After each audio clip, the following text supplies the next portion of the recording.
Quick prologue. I'm currently listening to a bunch of Percy Jackson podcasts because I'm obsessed with this new serialized adaptation of one of my favorite book series of all time. It's so good, and I hardly have anybody to talk to about it, so I'm listening to those podcasts instead. One of these podcasts is called A Bite Off, and in their most recent episode, they talked about scary places like the underworld and then talked about the scariest place they had ever been personally. So that got me thinking about mine, and the funny thing is, mine is actually loosely connected to Percy Jackson. So I thought it could be fun to share the story. As a teenager back in the 90s, I was totally into Greek mythology. I could tell you which god was whose child and mother, and believe me, that gets quite confusing because the Greek gods were masters of incest, and everybody is related to everybody. And I knew how the underworld was structured and which rivers ran through it. So when my mom announced that we would drive our RV to Greece for the summer holidays, I was thrilled. Remember that this was pre-internet age, so all we had to navigate Greece was a guidebook for RVs with some maps and significant landmarks for orientation. One of the day trips the book recommended was to the river Styx, more specifically where the river springs up to the surface world as a roaring waterfall. So I kept pleading to my mom and our travel companions, which was 2 more RVs with 2 more grown-ups, 4 more kids and 3 dogs, that we needed to go there. But they weren't too excited about the idea because it was quite a way off the coast.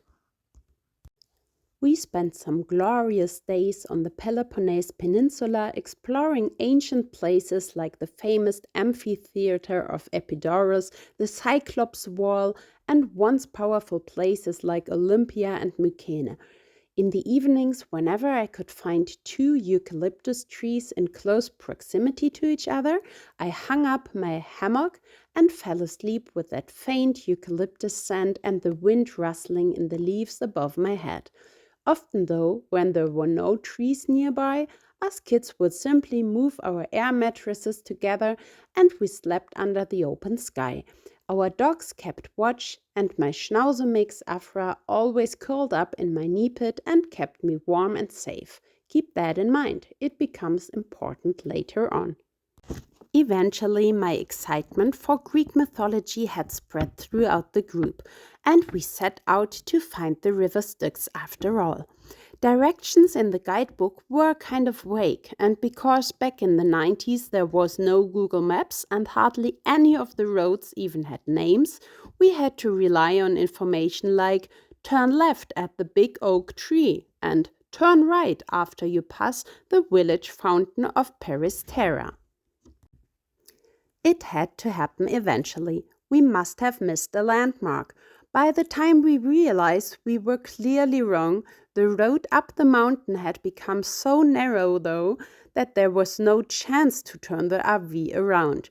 The sun was falling, and all we could do was to drive further up in circles around the mountain, always wedged between the steep mountain wall to our left and an abyss to our right, with the road condition getting worse and worse.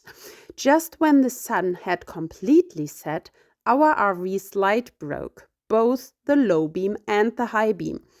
All that still worked was the headlight flasher, so my mom kept pressing this button to avoid at least the deepest potholes in the road, but we were going in circles, so she had to turn the wheel and couldn't constantly hold the flasher.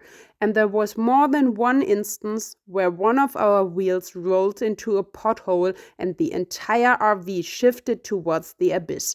I am still in awe for my mom not having lost her nerves for 1 second. I was a nervous wreck, and I wasn't even the one driving.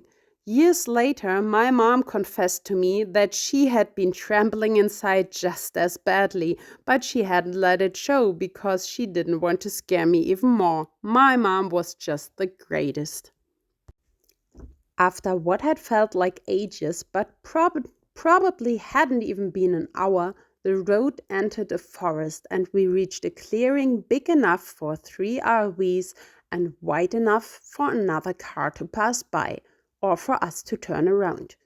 Nobody felt like driving another inch that day, though, so we decided to spend the night at the clearing and tackle our situation in daylight the next morning. So, as usual, us kids built a mattress camp and crawled under our blankets. The little ones fell asleep right away, but I was overwhelmed by all the noises around me. I'm not exactly a city child. I've grown up in a pretty rural area, but just as I had never seen so many stars above my head, I had never heard so many sounds of nature before in my life. There were owls and cicada in the trees, heavy breathing and sniffing of some bigger animals I didn't want to think about, and twigs were cracking everywhere in the forest whenever a mammal of some sort passed through the trees. It was only when my dog Afra curled up in my knee pit when I could finally fall asleep as well, but not for long. I woke up from a long howl as I had only heard it in movies before. No doubt there were wolves in this forest. My head went wild with calculations. Would wolves come near so many humans? Would our dogs protect us? Could they attack my dog? How long would I need from my mattress to the ladder leading up onto the roof of our RV? Going through all these scenarios scared me, so I moved my hand downwards towards my knee where I could feel the weight of my dog.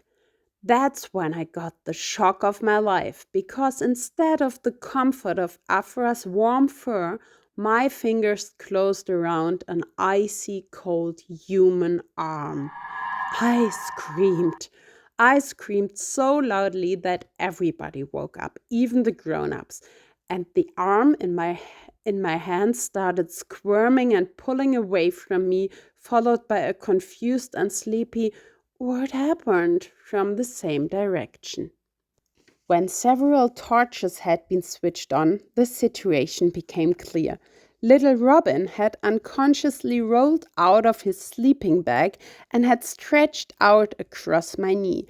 His arm had been exposed to the fresh air, and that's why his skin had been so freaking cold. Everybody was laughing except for me. I was still shaking and decided to spend the rest of the night inside of the RV. I had had enough of howling wolves and wannabe corpses. The next morning, us kids explored the forest around our makeshift camp, and it was beautiful. We followed the clearing to a small creek where we had heard human voices, something we had not expected up here in the wilderness.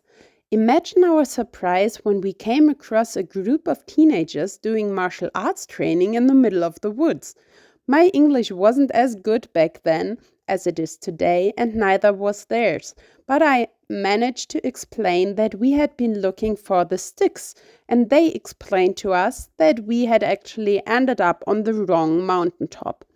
To be honest, not even I was keen on driving down this and up the next mountain again, so our group agreed that this had been an exciting and rather spooky adventure and that it was time to return to the beach now and relax under the eucalyptus trees.